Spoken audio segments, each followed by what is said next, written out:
जो तूने मेरे मन में दिया है परमेश्वर, हमें बताने के लिए आप सहायता कीजिए और हमारे भाई बहनों को प्रभु जी समझने की आत्मा दीजिए। पवित्र आत्मा अभी से लेकर आगे के सारा समय को हम तेरे हाथ में सौंप देता हूँ। प्रभु मैं वही बोलूँ जो तू चाहता है और हमारे भाई बहनों को समझ की आत्मा दे, और जो आज वचन बोया जाए वो जड़ पकड़े और भविष्य में एक बहुत बड़ा फल लेकर आए। अभी से लेकर आगे के सारा समय आपके हाथ में सौंप देता हूँ, प्रभु यीशु के नाम से मांगता हूँ, आमीन। हालेलुया। तो हम लोग वचन की तरफ चलेंगे। हालेलुया। पिछले बार में आप लोगों को हमने बताया था, हालेलुया, कि एक धर्मी व्यक्ति के बारे में बताए थे कि हम पवित्र जीवन कैसे जी सकते हैं। हालेलुया। अपने जीवन से कुछ चीजें ऐसी निकाल देंगे तो हम पवित्रता की श्रेणी में आ सकते हैं। लेकिन आज जो है, हालेलुया, एक नई शीर्षक लेकर आया हूं। बार बार बाइबल में यीशु एक शब्द कह रहे थे। क्या कह रहे थे? हालेलुया। बाइबल में यीशु मसीह कह रहे थे, मत्ती 16 का 6 वचन निकाल लीजिए। बार बार यीशु खमीर की चर्चा कर रहे थे। खमीर क्या है? खमीर, बार बार यीशु खमीर की चर्चा कर रहे थे कि सदुकियों की खमीर से सावधान हो जाओ, फरीसियों की खमीर से सावधान हो जाओ। फरीसी और शास्त्री का मतलब क्या है?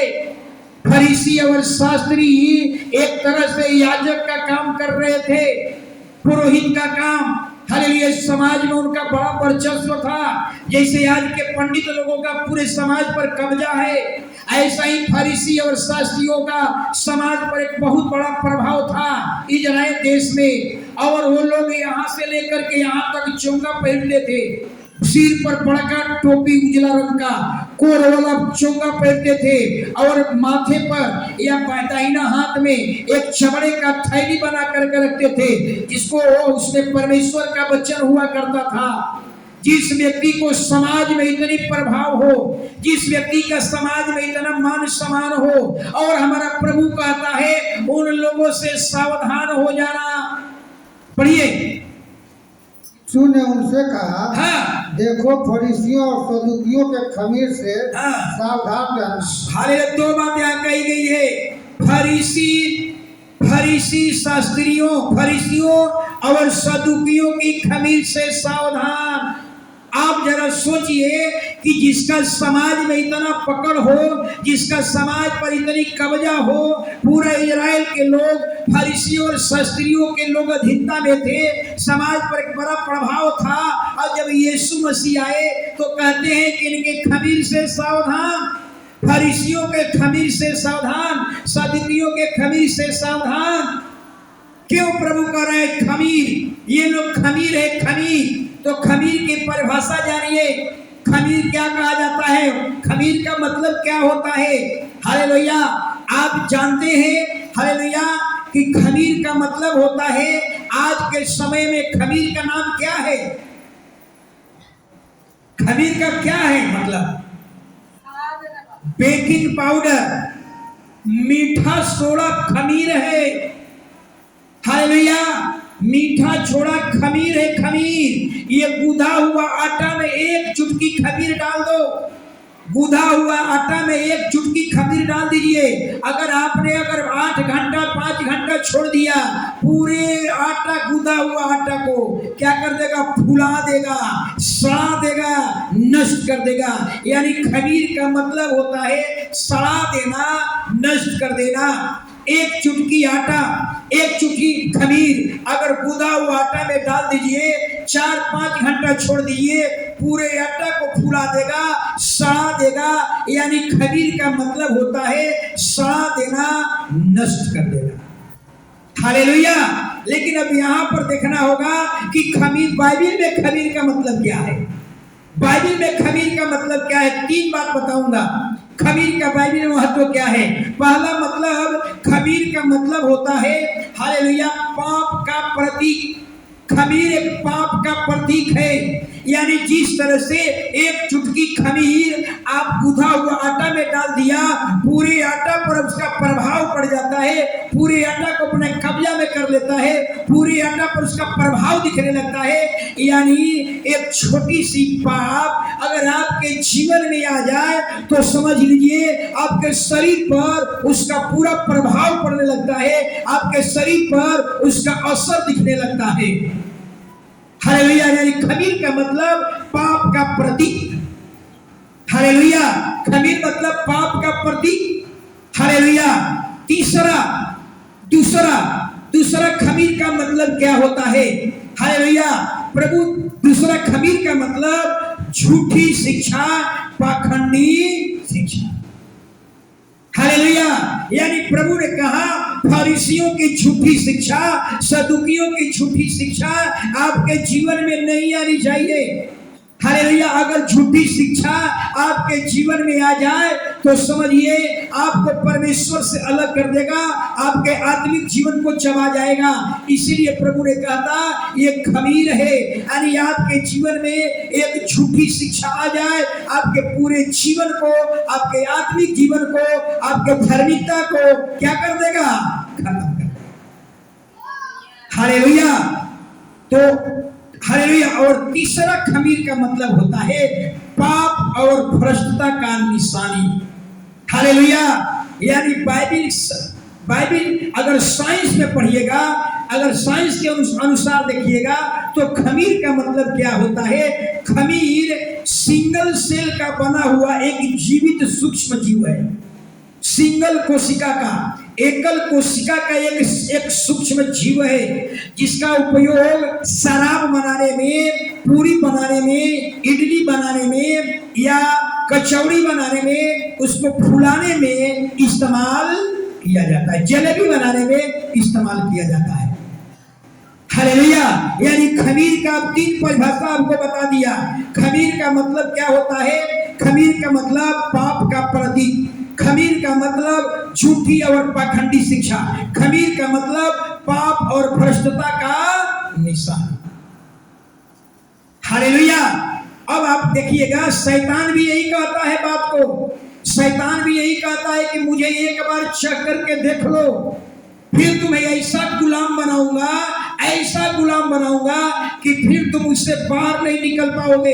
एक बार तुम मुझे सिगरेट पी करके देख लो, फिर तो तुम्हें ऐसा गुलाम बना दूंगा कि बिना सिगरेट का तुम्हें नींद नहीं लगेगा। शैतान कहता है अगर तू शराब को एक बार चख करके देख लो, ऐसा गुलाम बनाऊंगा, आज ढक्कन से शुरू करोगे, महीना दिन के अंदर बोतल से शुरुआत हो जाए।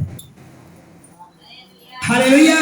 यानी प्रभु कहता है सदुकियों की खमीर से सावधान, फरीसियों की खमीर से सावधान। यानी कहने का मतलब उनकी एक भी झूठी शिक्षा आपके जीवन में आ जाए तो आपके पूरे जीवन को क्या करेगा? खत्म करेगा। मुझे याद है मेरा एक मित्र है दक्षिण भारत का, केरला का, हालेलुया, जॉन। और मुझे याद है वो क्या कहे, जब ये जमीन की बात हो रही थी, देखिएगा केरला में बहुत झूठी ऐसी शिक्षाएं है ना कि आप जो है आपको लगेगा कि कहां से आया, मेरा पादरी क्यों नहीं अभी तक बताया।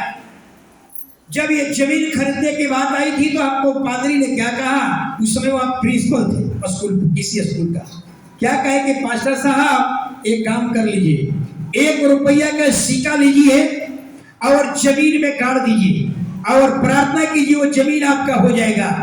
हम आश्चर्य में पड़ गए, कहे कि पास्टर ये बाइबल में कहाँ लिखा हुआ है कि 1 रुपये का सिक्का जमीन में गाड़ दीजिए और प्रार्थना करना अच्छी बात है, लेकिन 1 रुपये का सिक्का वो जमीन में गाड़ दीजिए अब तब प्रार्थना कीजिए, ये कहाँ लिखा हुआ है? अब तो हमारे यहाँ ऐसा ही होता है।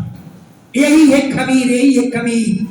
यानी खमीर का मतलब झूठी शिक्षा, पाखंडी शिक्षा, पाप का प्रतीक, भ्रष्टता और पाप का निशानी। हालेलुया। याद रखे, एक और परिवार ने कहा तमिलनाडु का, एक और परिवार ने कहा कि उन लोग तमिलनाडु में, केरला में तरफ जाएंगे, अगर घर पर कोई मुसीबत आ जाए, एक बड़ी मुसीबत आ जाए घर पर, तो वो लोग क्या करते करते हैं, वो लोग क्या करते हैं कि अपना शरीर का सारा गहना को आंचल में रख लेते हैं और तब प्रार्थना करते हैं।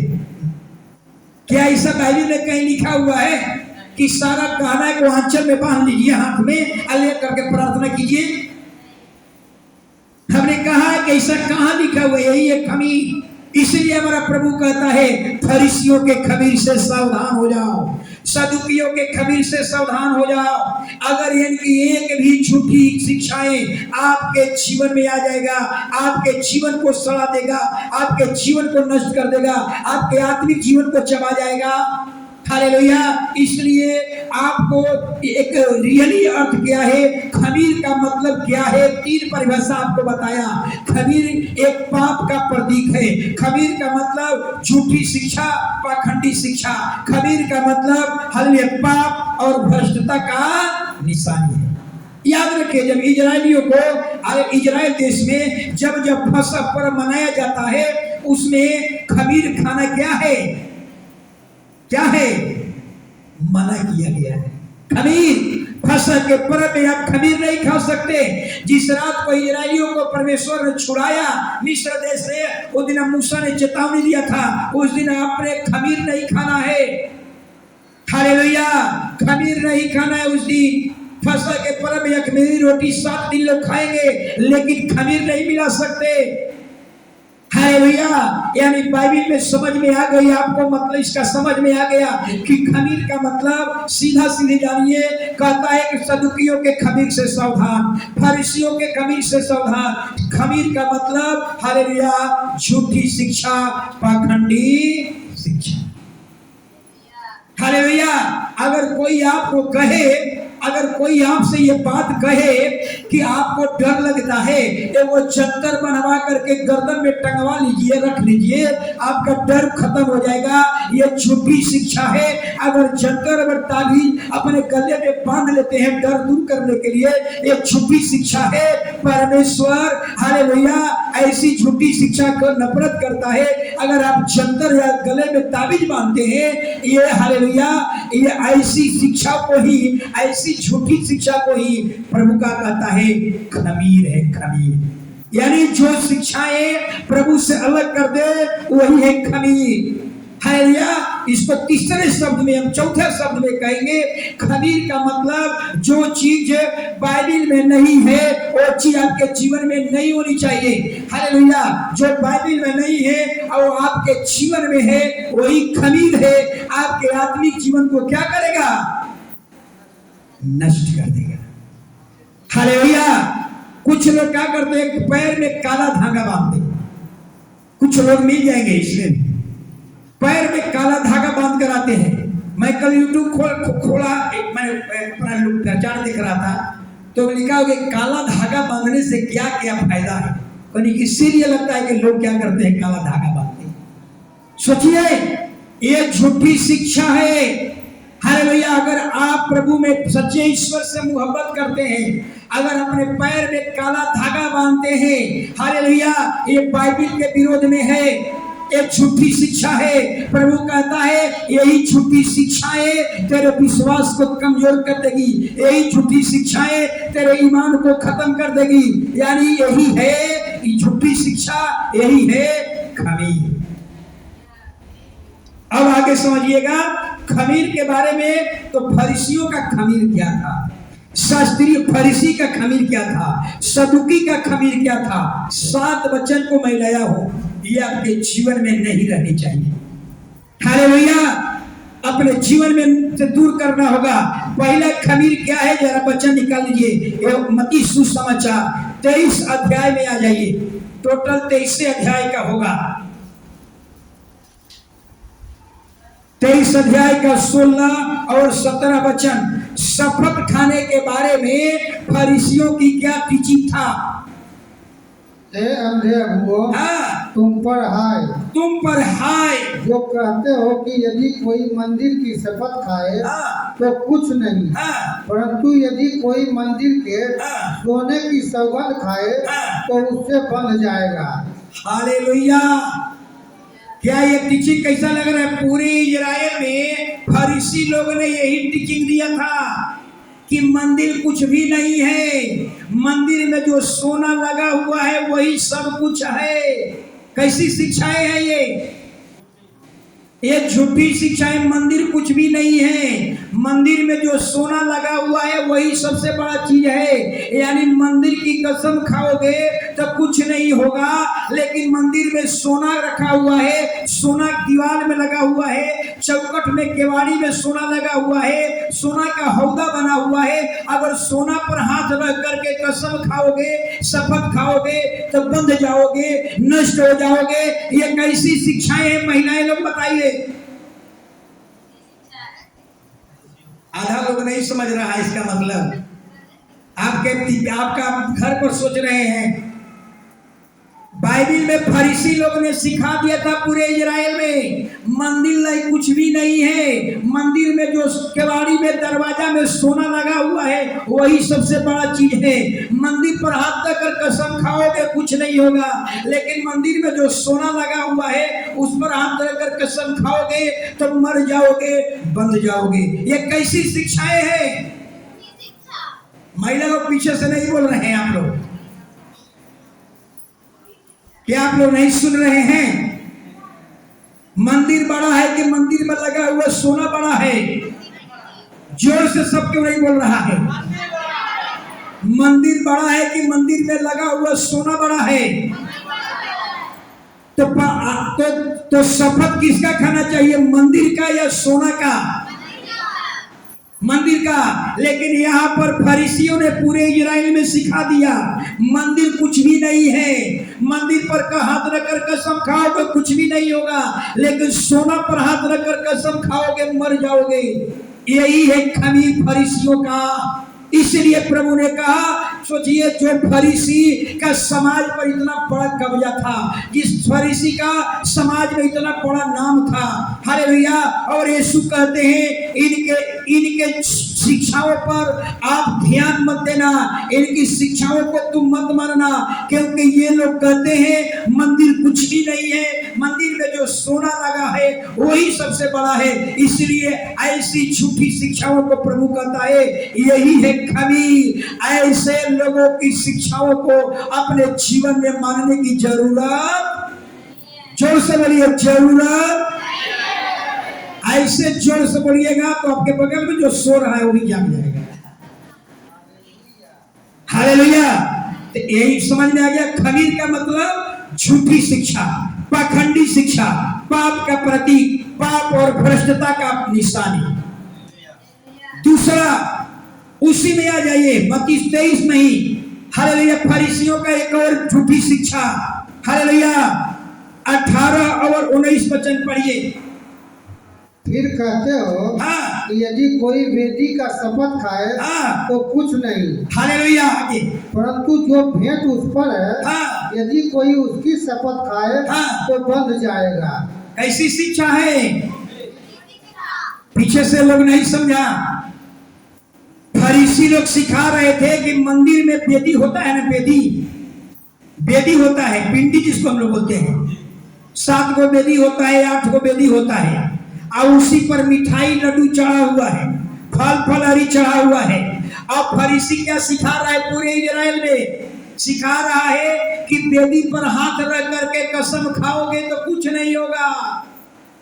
समझ में रहा है? वेदी पर हाथ रखकर कसम खाओगे तो कुछ नहीं होगा, लेकिन वेदी पर जो भेंट चढ़ा है मिठाई पर अगर हाथ रख करके कसम खाओगे तो मर जाओगे। ये कैसी शिक्षा है? मंदिर प्रभु कहता है कि वेदी बड़ा है या भेंट बड़ा है? मंदिर बड़ा है, वेदी बड़ा है कि भेंट बड़ा है? हालेलुया। तो कसम वेदी पर हाथ रखकर खाना चाहिए या उस पर चढ़ा हुआ मिठाई पर? हालेलुया। यही झूठी शिक्षा को सोचिए, प्रभु ने उनको इतना बेइज्जत किया। यीशु को पकड़ने वाले कौन लोग थे? फरीसी लोग थे, क्योंकि फरीसियों की उन्होंने पोल खोल दिया था। हालेलुया। इसीलिए कहता है ऐसी झूठी शिक्षाओं को हालेलुया अपने जीवन में मत आने दीजिए। यही झूठी शिक्षा खमीर है, खमीर। यानी वैदिक कुछ भी नहीं है, भेद सब कुछ है, झूठी शिक्षा है। सही शिक्षा क्या है कि वैदिक सब कुछ है, भेद कुछ भी। वेदी है तो भेंट है, वेदी नहीं तो भेंट कहां से? पूरे इजराइल में इस तरह की शिक्षा को भर दिया था। इसलिए प्रभु कहता है ऐसे झूठी शिक्षाओं से सावधान। तीसरा आ जाइए, प्रशंसा पाने के बारे में झूठी शिक्षा। हालेलुया। मत्ती 23 का 25 और 26। कपटी शास्त्रियों हाँ और फरीसियों, हाँ तुम पर हाय, तुम पर हाय। तुम कटोरे और थाली को ऊपर ऊपर से तो मानते हो, हाँ परंतु वे गंभीर, अंधेर और असंयम से भरे हुए हैं। हालेलुया। बस रुक जाएंगे। अब जरा समझिए, प्रशंसा पाने के लिए हालेलुया क्या कर रहे हैं लोग? अपने को बाहर से धर्मी दिखाते हो, बाहर से उजला चोंगा पहन लेते हो, बाहर से क्रॉस लगा लेते हो, बाहर से देखने में तुम लगते हो धर्मी जैसा। जरा सोचिए हालेलुया। यानी बाइबल कहती है कि धर्मी बाहर से बनाना है या अंदर से बनाना है। लेकिन फरीसी लोग क्या करते थे? बाहर से अपने आप को पूरा सजा लेते थे। आज भी संसार की महिलाएं क्या करती है? बाहर से सजा लेती है। गहना वाले दुकान से जितना जेवर लेकर अपने चेहरे पर लगा लेती है, गला से लेकर पैर तक सोने से भर लेती है। हालेलुया। बाइबल कहती है हमारा परमेश्वर मनुष्य नहीं है। मनुष्य जो होता है हालेलुया मनुष्य के बाहरी रूप को देखता है, लेकिन परमेश्वर बाहरी रूप नहीं देखता है। परमेश्वर आपके अंदर का रूप को। इसलिए हम लोगों को बाहर से सजाने की जरूरत नहीं है। हालेलुया। दूध लाने जाते हैं तो बाहर वाला भाग को साफ करते हैं कि अंदर वाले भाग को, बर्तन का। यहाँ समझ में आती है, यहाँ समझ में आता है कि दूध लेना है तो बर्तन के और हालेलुया अंदर के साफ करते हैं। आज चर्च आना है तो बाहर से साफ करो, अंदर के साफ नहीं करना है। अंदर की गंदगी को साफ करो। अंदर की गंदगी कैसी है? अंदर की गंदगी ऐसी गंदगी है हालेलुया कि एक सारा मशीन भी उस गंदगी को दिखा। ये अंदर की ऐसी गंदगी है कि अल्ट्रासाउंड मशीन भी इस गंदगी को दिखा। डॉक्टर भी गंदगी को ऑपरेशन करके बाहर निकलता है। ये ऐसी गंदगी है कि डॉक्टर ऑपरेशन करके भी इस गंदगी को बाहर। तो बच्चा को पहुंचा दो घर में भीतर संदेश के लिए, पहुंचा दो। अंकित पहुंचाओ उसको, बोलना कि किसी को बाहर मत आने दो। टांग कर ले जाओ, कह देना डबल चॉकलेट इसको दे देंगे। हालेलुया।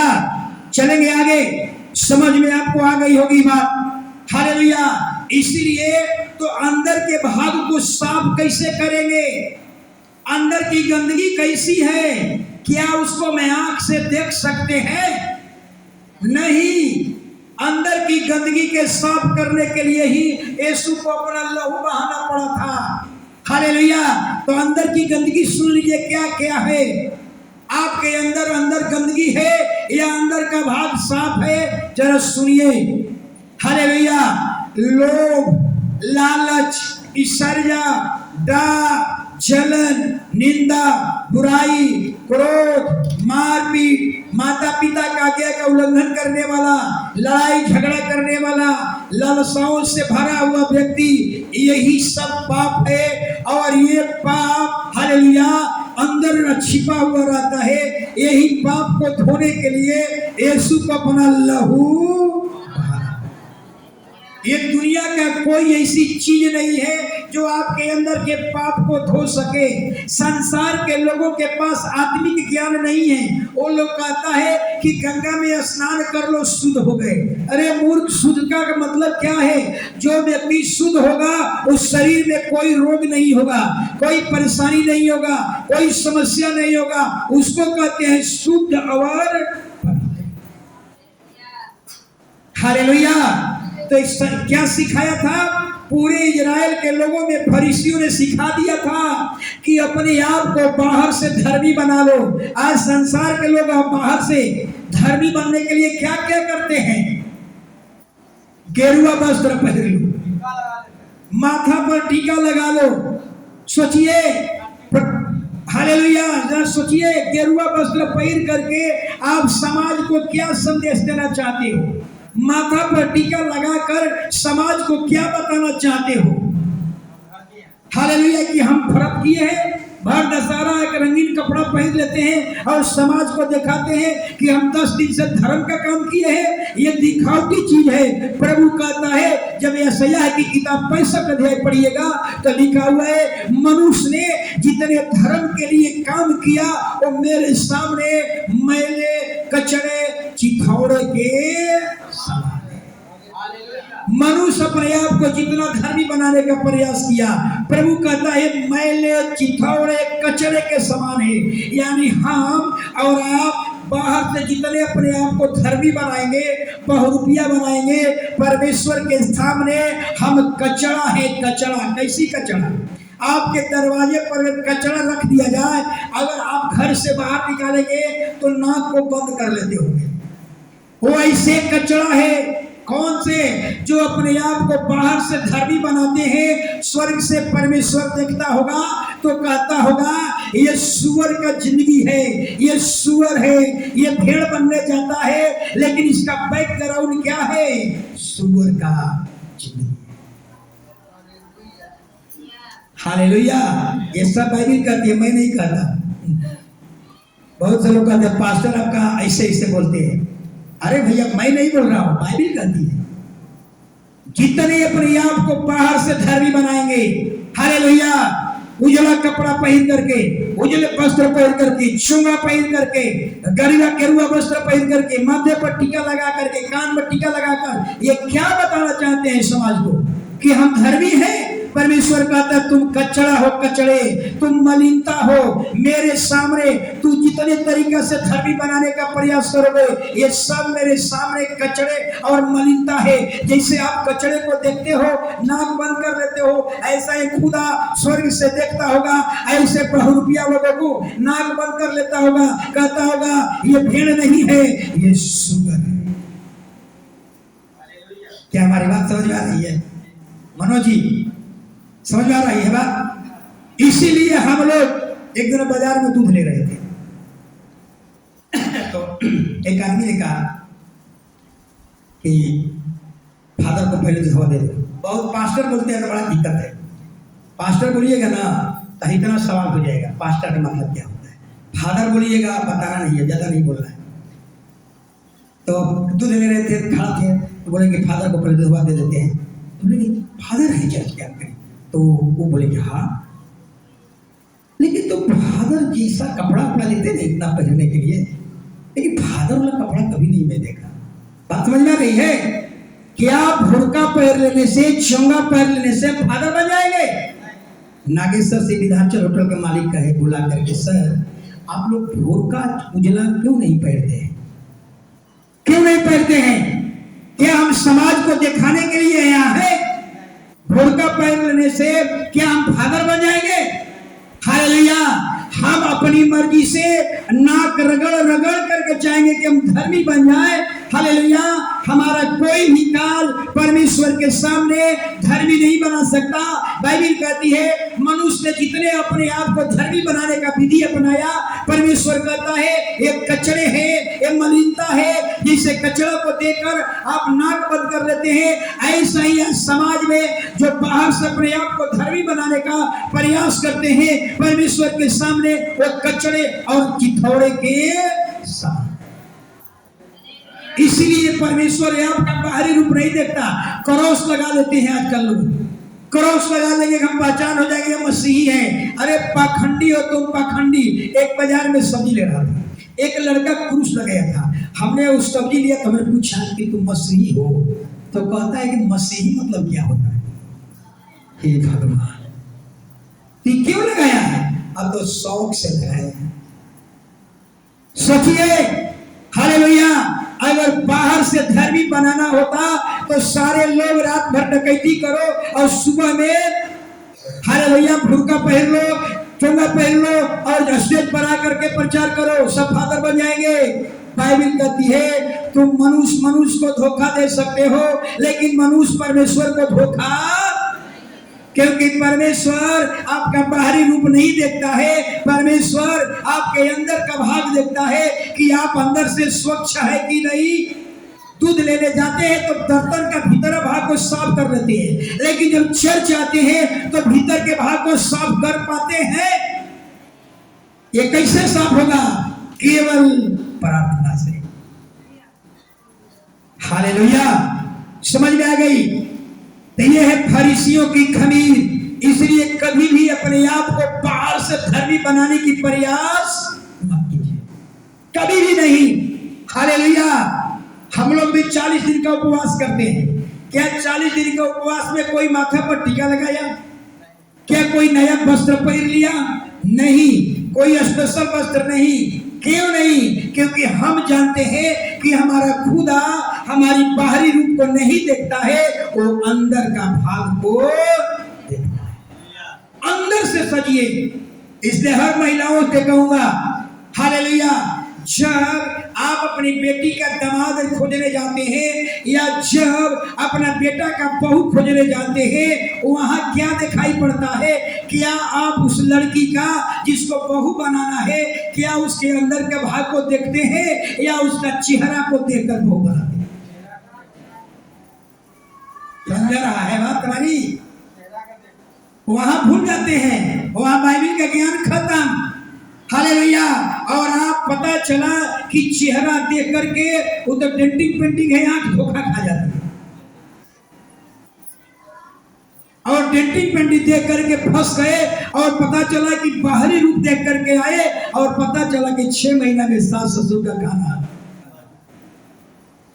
यही है, बाहरी रूप देख करके अगर किसी को हालेलुया चुनाव करते हैं तो परमेश्वर कहता है वो मेरा चुनाव नहीं है।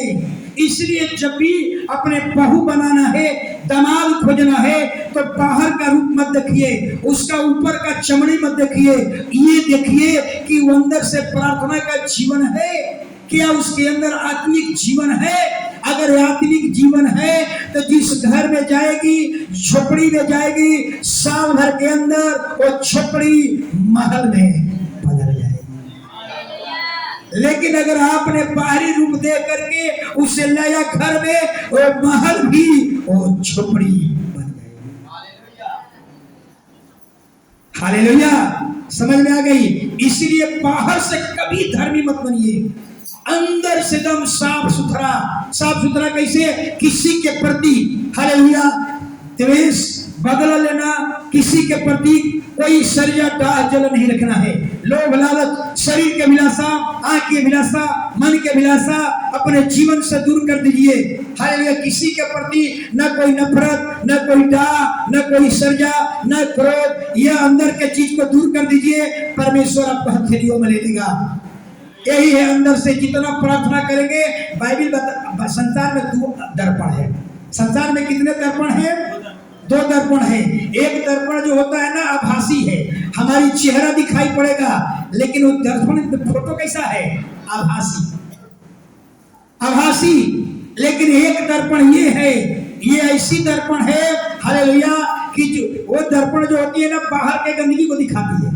आपके गाल पर अगर काजल लगा हुआ है, ऐनक में देखिए, ऐनक बता देगा कि आपके गाल पर काजल लगा हुआ है, लेकिन ये वो गंदगी, वो दर्पण है हालेलुया। जब इसमें आप देखेंगे तो पता चलेगा आपके अंदर की गंदगियां, ये अंदर की गंदगी को दिखाता है, और शीशा जो है बाहर की गंदगी को दिखाता है।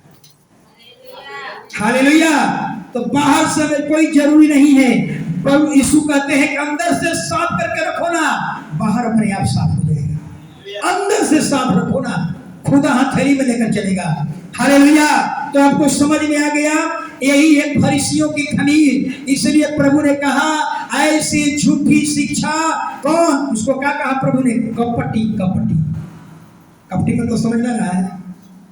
कपटी मतलब पाखंडी, सोचिए, जो लोग बाहर से अपने आप को धर्मी बना रहे हैं, प्रभु कहता है तू कपटी है, तू पाखंडी है, समाज को धोखा देने वाला है, परिवार को धोखा देने वाला है। ऐसी कपटी, ऐसे पाखंडी, ऐसी झूठी शिक्षा से सावधान हो जाओ। यही है खामी। एक और वचन को पढ़िए, मान सम्मान के बारे में जरा सोचिए। 5वां वचन, 7 वचन बताऊंगा। 5वां वचन मत्ती 23:6, कोई पढ़े। भोज में मुख्य स्थान और सभा में मुख्य आसन, हाँ, बाजारों में नमस्कार, हाँ, और मनुष्य में रबी कहलाना, हाँ, उन्हें भाता है। हालेलुया। रुक जाएंगे। फरीसी लोग समाज में क्या कर रहे थे, जरा सोचिए। किसी भोज समारोह में जाएंगे तो सबसे आगे बैठेंगे। काहे आगे बैठेंगे? मेरा मान सम्मान होगा। हालेलुया। लेकिन हमारा प्रभु ने ठीक उल्टा बताया। प्रभु ने क्या कहा? प्रभु ने कहा, अगर किसी शादी समारोह में जाओगे, किसी सभा में जाना, तो आगे कभी भी आगे मत बैठना, सबसे पीछे बैठना।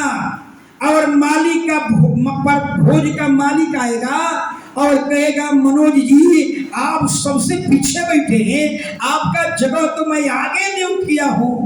और मनोज जी खड़ा होकर के भोज का मालिक लेकर के आगे बैठाएगा।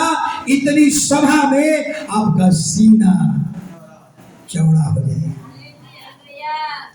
इतना अच्छी शिक्षा हमारे प्रभु ने दिया। लेकिन चर्च में आने में क्या करना है? आगे बैठना है। चर्च में आगे बैठना है।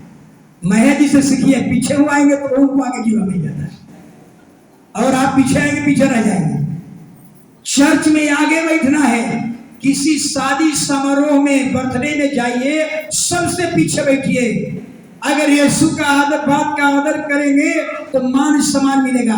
सपोज कीजिए, अगर आप शादी में गए, सबसे आगे बैठ गए और पता चला कि आपसे भी बड़ा गेस्ट आने वाला है, तो मालिक कहेगा आप यहाँ बैठे हैं, आपका जगह पीछे है, ये तो चीफ गेस्ट के लिए रखा हुआ है, आप जाइए पीछे।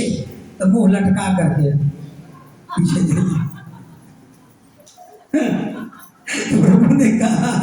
प्रभु ने कहा ऐसी शिक्षाएं, झूठी शिक्षाएं, अगर उसकी फरीसी की शिक्षा मानोगे, लज्जित हो जाओगे, मुंह लटका करके आओगे।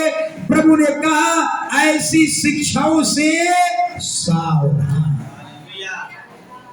इसलिए कहीं समारोह में जाइए सबसे पीछे, चर्च में जाना है सबसे आगे। हालेलुया। 6वां वचन, अब जरा और एक और बात, भलाई के बारे में देखिए। प्रभु, अगर बाइबल नहीं होता तो इतना हम लोग को ज्ञान कहां से आता? अगर यीशु नहीं होता तो हम लोग भी ऐसा ही कहते, बेटी बड़ा नहीं है, उस पर चढ़ा हुआ भेंट ही बड़ा है। पिंडी बेटी कुछ, मंदिर कुछ नहीं है, सोना ही सब कुछ है, हम लोग यही कहते। लेकिन ये तो प्रभु आ करके उनकी पोल खोल दिया। ये गलत टीचिंग है, इनकी मत सुनो। इनकी एक भी टीचिंग तेरे जीवन में आ जाएगा, तेरा जीवन को बर्बाद कर देगा। ये खमीर है, सड़ा देगा, नष्ट कर देगा, आत्मिक जीवन को चबा जाएगा। और तीसरा, इसको हम समझाएंगे तब समझिएगा। आप सभी लोग जानते हैं सप्त का दिन पुराने समय में कब मनता था? शनिवार को। ऐसे अभी सप्त का दिन क्या है? रविवार। सप्त का दिन का मतलब आराधना करने का दिन अभी रविवार है। पहले क्या होता था? शनिवार के दिन। तो सप्त के दिन यीशु मसीह को एक फरीसी ने अपने घर में लेकर गया। हालेलुया। फरीसी के घर में यीशु मसीह गए सप्त के दिन। एक जलंधर के रोगी था, यीशु के पास लाया और परखने के लिए, हालेलुया, कि प्रभु क्या करता है, क्या आज सप्त का दिन है, प्रभु उसको चंगा करता है कि नहीं। यीशु समझ गए ये लोग परखने के लिए लाए हैं इसलिए यीशु ने पूछा, अच्छा ये बताओ कि सप्त के दिन इनको चंगा करना उचित है या नहीं? क्योंकि सप्त के दिन क्या करना था? कोई काम नहीं करना था। अब उन्होंने पूछा कि इस महिला को चंगाई करना, प्रभु पूछा क्या इसको चंगाई करना उस सप्त के दिन उचित है कि नहीं? सारे फरीसी चुप, अब नहीं बोलेंगे, चुप लगा गया। तब यीशु मसीह ने हालेलुया उसे छुआ और उसके रोग को क्या कर दिया? चंगा कर दिया। और जो ही चंगा हुए सारे फरीसी कुरकुराने लगे। क्या कहने लगे? व्यवस्था में लिखा हुआ है कि सप्त के दिन कोई काम नहीं करना था, आपने ऐसा क्यों किया? आपने व्यवस्था का विरोध किया।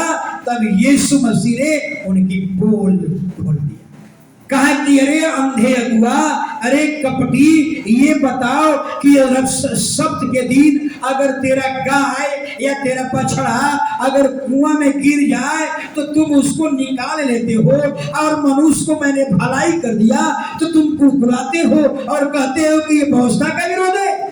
सप्त के दिन तेरा बछड़ा गिर जाता है गड्ढा में तो उसको निकाल लेते हो, अब मनुष्य को मैं भलाई कर दिया तो कहते हो कि व्यवस्था का विरोध है। समझ में रहा है ना? यानी फरीसी लोग ये दिखाना बताना चाहते थे कि मनुष्य से बढ़कर वो जानवर को प्रथम स्थान दे रहे थे। जैसे आज यूपी में क्या है? यूपी में क्या है? बहुत से इंसान गाय के कारण कहाँ है? जेल में। यानी गाय इंसान कुछ भी नहीं है, जानवर सुरक्षित रहना चाहिए। जानवर है तो इंसान है। ये कहाँ की शिक्षा है? हमारे बिहार यूपी के सीएम का शिक्षा है।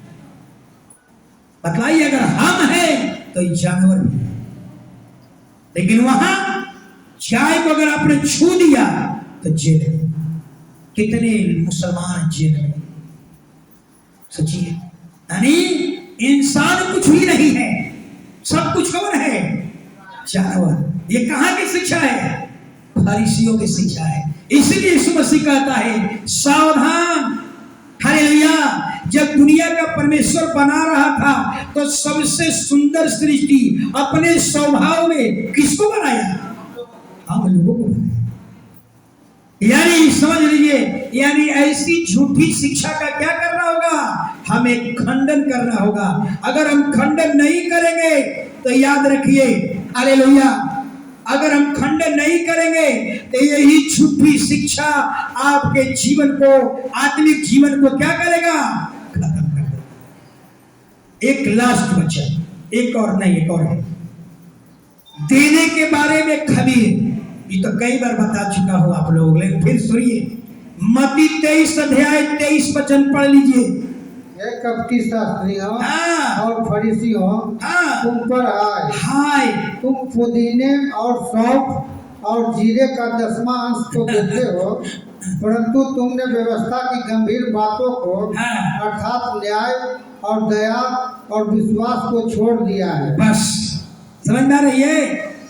यीशु मसीह ने क्या कहा? कपटी। किसको कपटी कहा? पीछे लोग बात कर रहा है, सब हम देख रहा हूं। बेबी बहन आपके पीछे महिला देखिए बात कर रही है। अभी भी कह रहा हूं लेकिन नहीं सुन रहे। गुंजन के मम्मी, हालेलुया, 3 मुहानी, बात मत कीजिए, ध्यान से सुनिए। प्रभु ने, फरीसी ने क्या कहा? फरीसी यीशु मसीह ने क्या कहा है? कपटी माने पाखंडी। किसको कह रहा है? कि तुम देने के बारे में, जब छोटी छोटी रकम आता है तेरे घर में, जीरा आता है, सौंफ आता है, नमक आता है, तो झट देना 10वां निकाल करके जेल में पहुंचा देते हो। लेकिन जब मोटा रकम आता है तो ऐसा निकल जाते हो कि बेकार भी मैं नहीं कह रहा हूं, बाइबल पढ़िए 24 वचन सुनिए। हे अंधे अगुओं, हे अंधे अगुओं, तुम मच्छर को तो छान डालते हो, मच्छर को छान लेते हो, परंतु ऊंट को निगल जाते हो। यानी कहते हैं कि मच्छर गला में फंस जाता है, लेकिन ऊंट को निकल जाते हो। ऊंट गला में नहीं फंसता। क्या सही है कि गलत है? गला में ऊंट फंसेगा कि मच्छर फंसेगा? लेकिन फरीसी लोग क्या कर रहे थे? फरीसी लोग पूरे इजराइल में ऐसे ही शिक्षा दिए थे कि छोटी छोटी घर में आमदनी आ जाए तो छठ देना, चर्च में दशमांश मंदिर में भेज देना, और जब मोटा रकम घर में आएगा तो उसको निगल जाना, ऊँट के समान निगल जाना। कलीसिया में बहुत ऐसे लोग हैं, हालेलुया, छोटे छोटे चीजों का दशमांश जल्दी भेज देते हैं, और जब घर में मोटा रकम आता है, हालेलुया, तो उसको सीधे निगल जाते हैं, ठेकार भी नहीं आता है, हालेलुया। इसलिए प्रभु कहता है ऐसे जो हालेलुया चोरी करते हैं, हालेलुया, ऐसे लोगों को प्रभु क्या कर रहा है? कपटी कहता है, पाखंडी कहता है, तुम कपटी हो, पाखंडी हो, हालेलुया। छोटे छोटे आमदनी का झट देना प्रभु के भवन में भेज देते हो, जब मोटा आमदनी आता है, मोटी रकम आता है, सीधे निकल जाते हैं, हालेलुया। इसलिए प्रभु कहता है सावधान, ऐसी शिक्षा को हमें मानने की जरूरत नहीं। हालेलुया। एक और एक लास्ट वचन, आज लास्ट वचन, सदुकी का खमीर। ये अभी तक फरीसी का खमीर था, आपके जीवन में सब नहीं होनी चाहिए, हालेलुया। जो प्रभु का है प्रभु को देना चाहिए, मंदिर में पहुंचा दीजिए। लेकिन एक और ये भी सच्चाई है कि आप परमेश्वर के भाग को बचा नहीं पाएंगे। कोई बचा पाएगा क्या? नहीं बचा पाएगा। वो कहीं ना कहीं अगर आपके जीवन में परेशानी परेशानी परेशानी परेशानी आ रहा है तो निश्चय एक बार अपने जीवन में झांकिए कि कहीं हम परमेश्वर का भाग तो नहीं चबा रहे। अपना 10वां भाग तो 90 भाग तो खाते हैं और 10वां भाग पर आंख लगाए हुए हैं। यही कारण है चर्च में से बहुत से नमूने लोग हैं जो ईमानदारी से रहते हैं और उनके जीवन एक अच्छा जीवन है। कुछ ऐसे लोग भी हैं जो मच्छर को छान करके भेज देते हैं, आउट को सीधे निगल जाते हैं। डरिए, हालेलुया। जो आदमी अगर प्रभु से न डरे, प्रभु का भाग खा जाए, तो हमें तो लगता है कि इंसान से भी बेईमानी करना उसके लिए तो उसमें निपुणता मिली होगी, उसमें रिवार्ड मिला होगा उसमें। जो खुदा का भाग खा जाए, जो खुदा से न डरे, तो ट्रेन में बिना टिकट के जाएगा। कहीं डाउट है क्या? ट्रेन में बिना टिकट जाए, जो खुदा से नहीं डरे। लास्ट 7वां वचन, सदुकी का खमीर। पूरे देखिए, एक सदुकी, फरीसी, शास्त्री, ये क्या है? धर्म शास्त्र एक ही था, लेकिन अलग अलग कुछ विचार था। जैसे आज किसे ब्रह्म कुमारी, ओम शांति, निरंकारी, सब अलग अलग है, लेकिन धर्म शास्त्र सबका क्या है? ये कहीं है। ऐसा ही फरीसी, शास्त्री, सदुकी, ये सब अलग अलग नाम है, लेकिन धर्म शास्त्र क्या था? बाइबिल था। प्रभु कहता है, जरा सुनिए, सदुकी लोगों ने क्या किया? पूरे इजराइल में सदुकी ने प्रचार कर दिया कि पुनरुत्थान संभव नहीं है, यानी मनुष्य को एक पृथ्वी पर जो अच्छा जीवन जी रहा है स्वर्ग है, आज जो दुखी जीवन जी रहा है वो नरक है। क्या ये सही है कि गलत है? पीछे से महिलाएं बोलिए, क्या स्वर्ग है या नहीं है? गलत है। स्वर्ग है या स्वर्ग और नरक है कि नहीं है?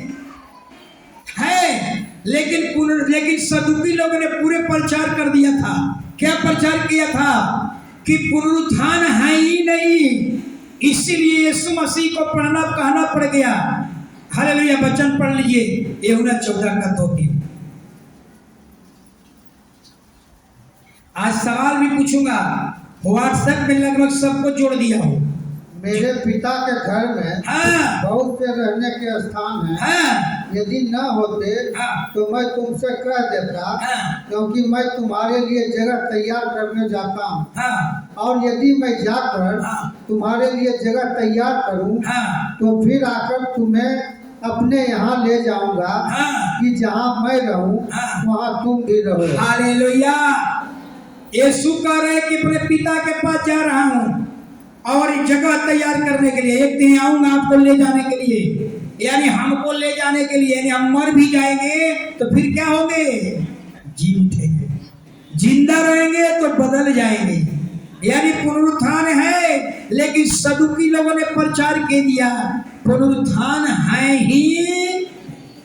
हिंदू धर्म शास्त्र में क्या प्रचार है कि पुनरुत्थान है, लेकिन आदमी जानवर बन जाएगा।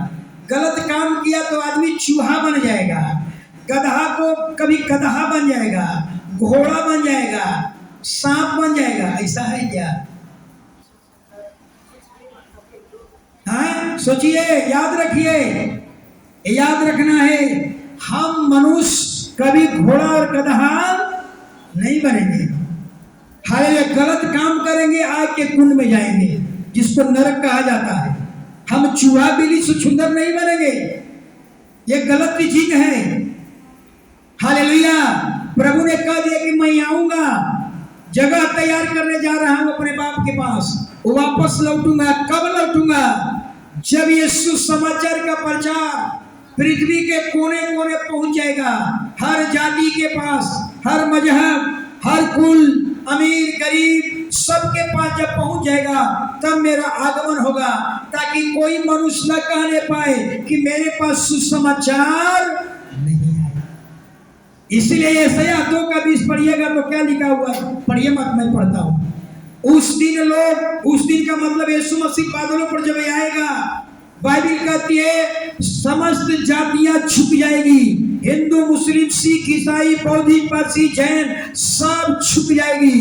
हर जीव अंगीकार करेगा, कहेगा कि तू ही खुदावन है। और बाइबल में लिखा हुआ है अपने घर की जितनी मूर्ति बना कर रखे हैं सब घर से बाहर फेंकेंगे और कहेंगे ये मेरा ईश्वर नहीं है, मेरा ईश्वर वो है जो स्वर्ग से आ रहा है। यीशु कहेंगे मैं तुम्हें, ये समय मन फिराने का नहीं है। मन फिराने का समय वो था जब मेरा सेवक तेरे नगर में था, लेकिन तूने मन नहीं फिराया, ये तो दंड देने का। सोचिए उस दिन क्या होगी आपकी दशा। हालेलुया। ये बाइबल में लिखा हुआ है मनुष्य के लिए दो ही जगह है, आप चुन लीजिए। दो ही जगह है, या तो स्वर्ग या तो, अगर आप इस पर विश्वास किए हैं ईमानदारी से तो स्वर्ग, ऐसे दूर गए तो नरक। दो ही जगह है इंसान के, तीसरी जगह नहीं। हालेलुया। तो आप समझ में आ गई, इसलिए पुनरुत्थान संभव है। इसलिए प्रभु ने कहा अगर कोई कहे कि पुनरुत्थान नहीं होता, इसको मानने की जरूरत नहीं है, सुनना भी नहीं है। यही एक खमीर, यही एक झूठी शिक्षा।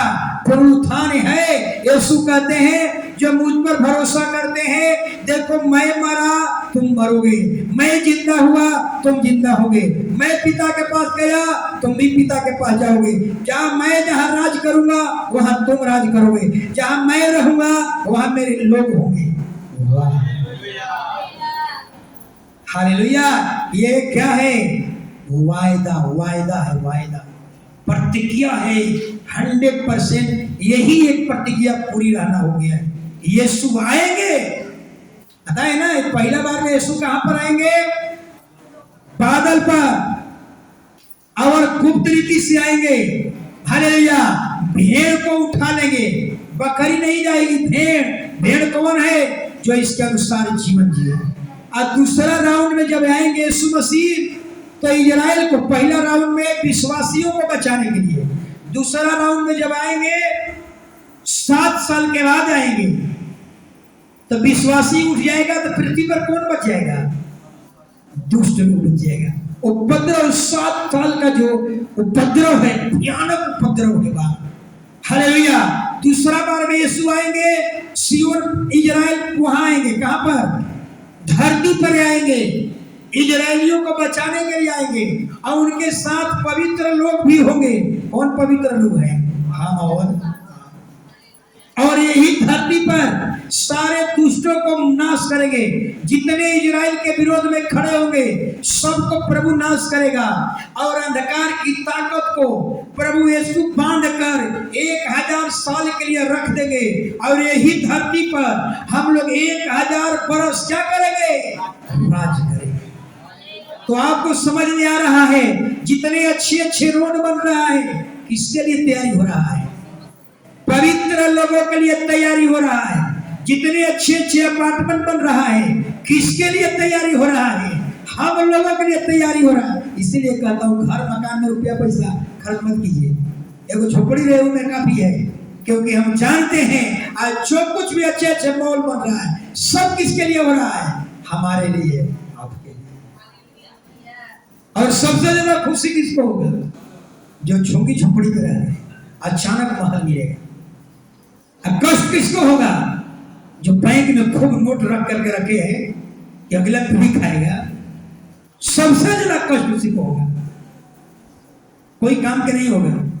कोई ऐसा एटीएम नहीं है कि ट्रांसफर हो जाएगा स्वर्ग में। Hallelujah, hallelujah. कुछ और बात अब समझिएगा, कुछ और बात यही है 7 बातें। यानी जो कोई आपको शिक्षा दे, हालेलुया, गलत टीचिंग दे, हालेलुया, उसको हमें मानने की जरूरत नहीं है। गलत सलाह देता है वही है खमीर। हालेलुया। अगर कोई कहता है, हालेलुया, अगर कोई व्यक्ति आपको सलाह देता है कि अपने घर में यीशु मसीह का मूर्ति टांग लो, हालेलुया, एक दरवाजे के बाहर टांग लो, एक घर के अंदर टांग लो, तेरा घर सुरक्षित हो जाएगा यीशु का मूर्ति टांग देने से, ये झूठी शिक्षा है। यही झूठी शिक्षा को यीशु क्या कह रहे हैं? खमीर। यीशु की मूर्ति रख नहीं सकते हैं, समझिए, नहीं, क्रॉस नहीं लगा सकते हैं। आपकी पहचान क्रॉस से नहीं है, आपकी पहचान आपके आत्मिक जीवन से है, आपके विश्वास से। हालेलुया। इतना ही नहीं, अगर आपको कोई, हालेलुया, अगर आपको कोई व्यक्ति कहता है, हालेलुया, कि जानवर की पूजा कर लो, गाय माता है, सांड बाबू है,